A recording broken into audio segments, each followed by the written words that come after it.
Assalamualaikum warahmatullahi wabarakatuh. Alhamdulillahirrahmanirrahim. Allahumma sholli ala Muhammad wa ala ali Muhammad. Kami dari kelompok 6 akan mempresentasikan hasil diskusi kami, yaitu tentang surat dinas, dari segi pengertian surat dinas, jenis-jenis pada surat dinas, syarat surat dinas yang baik, fungsi surat dinas, dan bagian-bagian pada surat dinas. Sebelum kami mempresentasi, izinkan kami memperkenalkan diri terlebih dahulu. Saya Latifah Ananda Putri, dengan NIM 2301701, saya sebagai moderator. Bersama rekan saya, Adinda Sabrina dengan NIM 2301787, Maya Putri Sandeva dengan NIM 2301786, dan Sylvia Laila dengan NIM 2307118. Baik, penjelasan materi yang pertama, dari segi pengertian surat dinas, jenis-jenis surat dinas, berdasarkan wujud, kepentingan isi, tujuan dan keamanan isi, yang akan dijelaskan oleh saudari Sylvia. Kepada Sylvia, disilakan. Assalamualaikum warahmatullahi wabarakatuh. Perkenalkan, nama saya Sylvia Laila dengan NIM 2301718. Saya salah satu anggota dari kelompok 6. Baiklah, saya akan mempresentasikan tentang materi dari kelompok kami, yaitu surat dinas. Pengertian surat adalah sarana komunikasi tertulis yang digunakan untuk menyampaikan informasi atau gagasan dari satu pihak kepada pihak lain. Surat dapat dibuat oleh perseorangan, instansi pemerintahan, instansi swasta, dan organisasi. Dibandingkan dengan sarana komunikasi lainnya, surat mempunyai beberapa kelebihan, yaitu pertama, surat merupakan bukti tertulis. Yang kedua, surat berbiaya murah. Yang ketiga, seorang dapat menuliskan informasi atau gagasannya secara lengkap ke dalam surat. Yang keempat, surat dapat menjangkau penerima di berbagai pelosok dunia. Yang kelima, surat dapat disimpan dalam waktu yang lama. Yang keenam, surat dapat menghindar kesalahpahaman informasi. Baiklah, materi selanjutnya, surat memiliki beberapa jenis. Yang pertama, surat berdasarkan wujudnya. Yang pertama adalah contoh surat berdasarkan wujudnya, yaitu kartu pos. Adalah sebuah kartu berukuran 15 x 10 cm yang terbuat dari kertas dan karton tipis. Kartu pos digunakan untuk berkirim surat dan penggunaannya telah disahkan oleh Perusahaan Umum Pos dan Telekomunikasi atau Perum Postel. Yang kedua, warkat pos. Dalam KBBI, warkat pos berarti lembar surat pos yang dapat dilipat seperti surat tertutup. Isi surat ditulis pada bagian dalam, sedangkan bagian luarnya berisi belangko untuk menulis alamat surat. Setelah surat selesai ditulis, kertas dilipat dengan belangko berada di lipatan luar dan isi surat dilipat di dalam. Yang ketiga, surat bersampul. Adalah surat yang dikirim dengan menggunakan sampul. Sampul yang umum digunakan adalah amplop yang terbuat dari kertas. Surat jenis ini adalah yang paling lazim digunakan karena terlihat lebih rapi dan kerahasiaannya isi surat terjamin. Yang keempat, telegram. Dalam KBBI, telegram berarti berita yang dikirim dengan telegraf atau biasa disebut dengan kabar kawat. Waktu yang dibutuhkan untuk mengirim telegram kurang dari 1 hari, sehingga fasilitas komunikasi ini lebih sering digunakan untuk mengirimkan berita yang bersifat sangat penting. Yang kelima, faksimil. Dalam KBBI adalah pesawat atau mesin untuk mengirim dan menerima berita dan gambar melalui telefoto atau komunikasi radio dengan sistem reproduksi fotografi. Yang keenam, email. Merupakan kepanjangan dari elektronik, mail, dan sudah diserap ke dalam bahasa Indonesia menjadi surat elektronik. Surat elektronik adalah sarana kirim-mengirim surat melalui jaringan internet. Salah satu jenis surat yang memiliki kecepatan pengirimnya hanya dalam beberapa detik. Yang ketujuh, Short Message Service atau SMS, atau layanan pesan singkat, merupakan suatu fasilitas untuk mengirim dan menerima pesan singkat berupa teks melalui perangkat nirkabel, yaitu telepon seluler. Beberapa contoh berdasarkan surat berdasarkan wujudnya, yaitu yang pertama, kartu pos. Yang kedua, warkat pos. Yang ketiga, surat bersampul. Yang keempat, telegram. Yang kelima, email. Dan yang keenam, SMS, yang dapat dilihat di PPT dari kelompok 6. Jenis surat selanjutnya itu surat berdasarkan kepentingan isi. Yang pertama, surat pribadi. Adalah surat yang dikirimkan oleh seseorang atas nama pribadinya. Yang kedua, surat sosial adalah surat yang dibuat oleh lembaga sosial yang ditunjukkan untuk seseorang atau instansi. Yang ketiga, surat dinas adalah surat yang isinya mengenai permasalahan kedinasan. Surat dinas dapat dibuat oleh instansi atau perseorangan. Contoh-contoh surat dinas diantaranya adalah surat undangan, surat pengantar, surat tugas, surat permohonan izin, surat panggilan, dan lain-lain. Yang keempat, surat bisnis atau niaga adalah surat yang berisi mengenai masalah bisnis atau niaga. Contoh surat berdasarkan kepentingan isinya yaitu yang pertama surat pribadi, surat sosial, surat dinas, yang gambarnya atau contoh gambarnya dapat dilihat di PPT dari kelompok 6. Jenis surat selanjutnya itu surat berdasarkan tujuan. Yang pertama, surat lamaran kerja adalah surat yang dibuat seseorang untuk melamar pekerjaan di sesuatu instansi atau perusahaan. Yang kedua, surat undangan adalah surat yang berisi undangan kepada seseorang untuk menghadiri suatu pertemuan. Surat ini dapat dibuat oleh perseorangan, instansi, atau perusahaan. Yang ketiga, surat keterangan berisi mengenai keterangan atas suatu hal. Surat keterangan dibuat oleh suatu instansi kepada instansi lainnya agar tidak timbul keraguan akan suatu hal. Yang keempat, surat pengantar ialah surat yang berfungsi mengantarkan sesuatu orang atau barang dari suatu instansi kepada instansi lainnya. Surat ini biasanya menyertai pengiriman buku, kalender, atau staf yang tugaskan ke instansi lainnya. Kelima, surat perjanjian adalah surat kesepakatan yang dibuat oleh dua belah pihak atau lebih. Surat perjanjian dapat berupa perjanjian jual beli tanah, misalkan jual beli rumah, perjanjian kerjasama, dan perjanjian kerja dan sebagainya. Contoh surat berdasarkan tujuan. Yang pertama, surat lamaran kerja, surat undangan, surat keterangan, surat pengantar, surat perjanjian. Yang dapat dilihat contoh gambarnya di PPT dari kelompok 6. Jenis surat selanjutnya itu surat berdasarkan keamanan isi. Yang pertama, surat sangat rahasia adalah surat yang isinya sangat penting dan hanya boleh diketahui oleh pihak tertentu, berarti sesuatu yang dipercayakan kepada seseorang agar tidak diceritakan kepada orang lain atau khalayak ramai yang tidak berwenang mengetahui atas isi surat tersebut.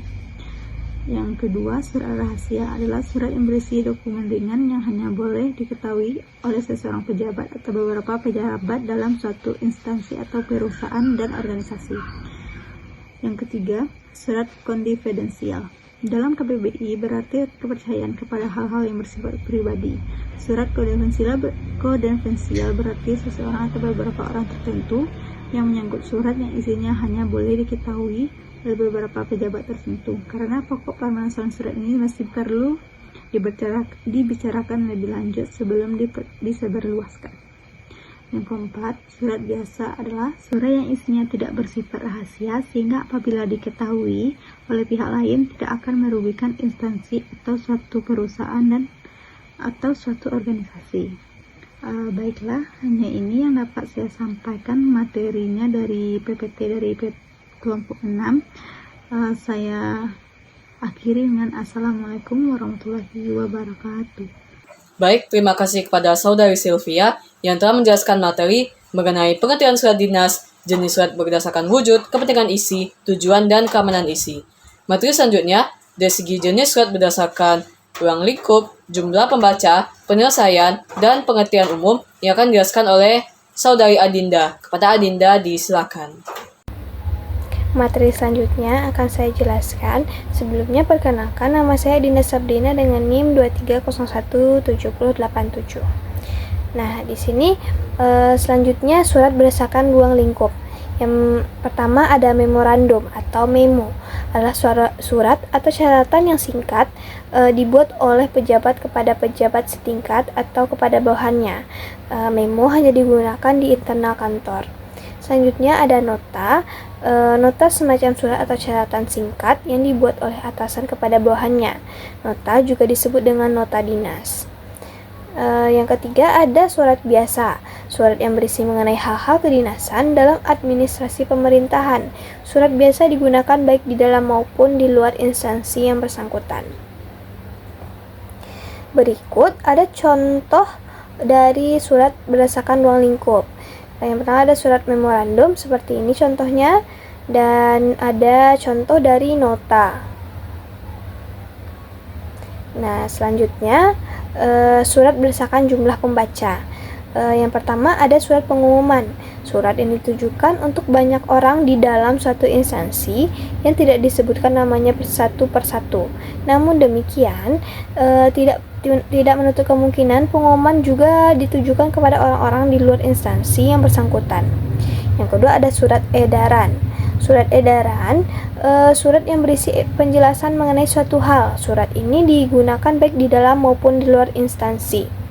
Yang ketiga ada surat biasa, surat yang dibuat oleh seseorang kepada orang lain atau instansi. Surat biasa ditujukan untuk satu pihak. Berikut ada contoh dari surat berdasarkan jumlah pembaca. Yang pertama ada surat pengumuman dan surat edaran. Seperti ini contohnya. Nah, selanjutnya ada materi surat berdasarkan penyelesaiannya.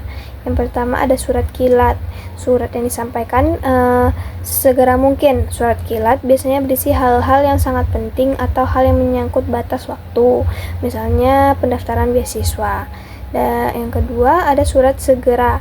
Hampir sama dengan surat kilat. Surat segera itu surat yang harus segera disampaikan, tapi tidak sesegera surat kilat. Nah, yang ketiga ada surat biasa.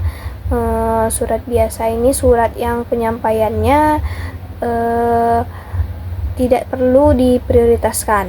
Nah, berikut ada contoh nih daripada surat penyelesaiannya. Ada surat kilat, surat sesegera, dan surat biasa.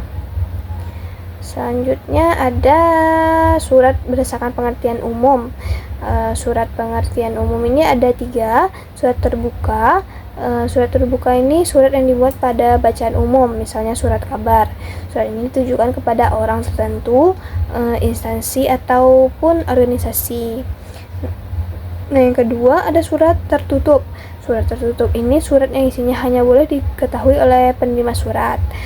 Pihak-pihak yang tidak berkepentingan tidak diperbolehkan mengetahui isi surat ini. Nah, selanjutnya ada surat kaleng. Surat kaleng ini dalam KBBI berarti surat buta, surat yang tidak diketahui siapa pengirimnya, dan surat ini ditujukan kepada seseorang, instansi ataupun organisasi. Nah, di sini ada contoh dari surat berdasarkan pengertian umum, surat terbuka, berikut contohnya, dan surat tertutup, surat kaleng. Nah, segitu saja yang dapat saya jelaskan pada video kali ini. Materi selanjutnya akan dijelaskan oleh teman saya. Terima kasih. Baik, terima kasih kepada Saudari Adinda yang telah menjelaskan materi dari segi jenis surat dinas berdasarkan jumlah pembaca, berdasarkan penyelesaiannya, lalu kemudian dari segi ruang lingkup, dan dari segi pengetahuan umum. Baik, materi selanjutnya ia akan dijelaskan oleh saya sendiri. Saya akan melanjutkan penjelasan materi, yaitu tentang fungsi surat dinas, syarat surat dinas yang baik, dan bagian surat dinas dari segi kop surat. Fungsi surat dinas ada 7, yaitu sebagai alat komunikasi tulis, alat komunikasi tertulis, alat bukti historis, duta organisasi, sebagai pedoman kerja, sebagai jaminan keamanan, dan sebagai barometer kemajuan kantor. Dari segi alat komunikasi tulis, sifat dalam surat tersebut yang paling efisien, efektif, ekonomis, hingga praktis. Dari segi alat komunikasi tertulis, isi pesan yang terkandung dalam surat tidak akan mengalami perubahan meskipun sudah disampaikan ke beberapa pihak. Dari segi surat tersebut dapat disampaikan langsung kepada alamat yang dituju. Kemudian dari sebagai duta organisasi, bisa dicantumkan mulai dari kop surat hingga stempel, sehingga dari segi surat tersebut mencerminkan keadaan mentalitas dan jiwa si pengirim surat. Dari segi pedoman kerja, dapat digunakan sebagai dasar untuk melaksanakan peraturan-peraturan atau instruksi, seperti surat keputusan atau surat perintah. Dari segi jaminan keamanan, ketika diutus untuk melaksanakan perjalanan dinas, seorang pegawai bisa membawa surat tugas. Dalam hal ini, surat tugas tersebut digunakan sebagai jaminan keamanan sesuai dengan perintah atasan. Lalu, dari segi barometer kemajuan kantor, dari segi surat-surat yang telah ditulis untuk pihak luar, dapat diketahui seberapa banyak kegiatan yang dilaksanakan oleh satu instansi dengan pihak luar. Misalnya, surat permohonan kerjasama. Syarat surat dinas yang baik yaitu surat harus disusun dengan menggunakan teknik penyusunan surat yang benar. Kemudian, disusun dengan menggunakan bentuk sesuai dengan pedoman yang berlaku. Misalnya bentuk lurus penuh, setengah lurus, atau bahkan lurus, dan sebagainya. Surat harus diketik dengan rapi dan diusahakan untuk menghindari kesalahan pengetikan, terutama untuk nama, jabatan, dan gelar. Isi surat dinyatakan dengan jelas dan ringkas, sehingga penerima surat dapat memahami maksud isi surat tersebut. Hal ini sangat penting, apalagi ketika surat tersebut sudah dikirimkan ke berbagai instansi.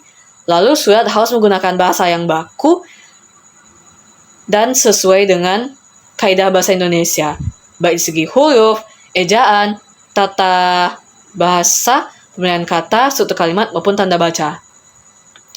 Bagian-bagian surat dinas ada kop surat, pembuka surat, isi surat, dan penutup surat. Dari segi kop surat dinas, ada logo suatu instansi, nama lembaga, dan alamat lembaga. Logo instansi berada di sebelah kiri tulisan nama instansi. Dari segi nama lembaga, menggunakan huruf kapital, jenis, ukuran, dan warna huruf bisa menyesuaikan. Kemudian nama instansi pusat diletakkan di barisan pertama. Serta untuk alamat lembaga ditulis lengkap tanpa singkatan. Alamat tersebut berupa nama jalan, nomor, kecamatan, kabupaten atau kota, provinsi, dan kode pos. Sekian penjelasan yang dapat saya sampaikan, semoga bermanfaat. Untuk materi selanjutnya, dari segi bagian-bagian surat, yaitu berupa pembuka surat, salam pembuka, isi surat, dan penutup surat, yang akan dijelaskan oleh saudari Mayang. Kepada Mayang, disilakan. Baiklah, saya Mayang Putri Sandeva dengan NIM 2301786 akan melanjutkan pembahasan mengenai materi penulisan surat dinas, yaitu pada bagian-bagian surat dinas. Saya akan melanjutkan pada bagian kedua, yaitu ada pembuka surat. Pada pembukaan surat ini ada 5 hal yang harus diperhatikan, yaitu yang pertama, nomor surat terdiri dari nomor urut surat, kode surat, dan tahun pembuatan surat. Yang kedua ada lampiran surat sebagai pelengkap isi surat yang diletakkan di bagian kiri. Selanjutnya ada hal surat ditulis secara singkat dan jelas sehingga dapat dipahami. Yang keempat ada tanggal surat, yaitu waktu penulisan surat. Dan yang kelima ada alamat tujuan, tempat yang dituju oleh pengirim surat. Bagian ketiga itu ada salam pembuka, bertujuan untuk mengucapkan salam pembuka terlebih dahulu sebelum menyampaikan isi pembahasan dalam surat. Beberapa bentuk umum yang digunakan yaitu yang pertama ada dengan hormat, yang kedua ada Assalamualaikum warahmatullahi wabarakatuh atau disingkat dengan Assalamualaikum WR.WB. Yang ketiga ada salam sejahtera. Dan bagian keempat, pada bagian-bagian surat itu ada isi surat yang berisi 3 bagian. Yang pertama ada alinea pembuka, berisi pengantar terhadap permasalahan pokok yang ada di dalam surat dinas. Dengan adanya alinea pembuka, pengirim surat dapat mengarahkan permasalahan yang ingin disampaikan pada bagian isi surat. Yang selanjutnya ada alinea isi, pokok permasalahan atau inti surat. Oleh karena itu, pesan dalam alinea isi harus disajikan dengan hati-hati agar tidak bermakna ganda dan mudah dimengerti oleh penerima surat. Untuk menghubungkan alinea pembuka dan alinea isi, lazim digunakan penghubung antara alinea, misalnya berhubungan dengan hal tersebut atau berkaitan dengan hal tersebut atau juga berkenan dengan hal tersebut dan bertalian dengan hal tersebut.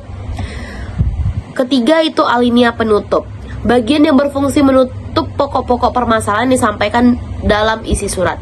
Cirinya adalah bentuknya lebih sederhana daripada kalimat pada alinea pembuka dan alinea isi. Materi ini referensinya berasal dari Sabrianto pada tahun 1998 halaman 55. Yang terakhir itu ada penutup surat dan terbagi lagi menjadi 3. Yang pertama salam penutup. Salam penutup yang umum digunakan adalah hormat kami, hormat saya, atau wassalamualaikum warahmatullahi wabarakatuh. Yang kedua ada penulisan identitas pengirim surat. Dalam setiap surat dinas, identitas pengirim surat penting untuk dituliskan. Penanda tangan surat adalah orang yang bertanggung jawab atas isi surat tersebut. Dan yang ketiga ada tebusan surat. Tembusan dibuat agar sebuah surat diketahui oleh pihak lain, baik dari instansi yang sama maupun instansi yang berbeda. Dengan adanya tembusan, pihak-pihak yang berkaitan atau terkait akan lebih cepat berkoordinasi dalam rangka melaksanakan tugasnya. Baiklah, terima kasih kami ucapkan dari kelompok 6 pada perkuliahan atau mata kuliah penyuluhan bahasa ini. Kami mengucapkan mohon maaf atas kekurangan dan kesalahan kami. Wassalamualaikum warahmatullahi wabarakatuh.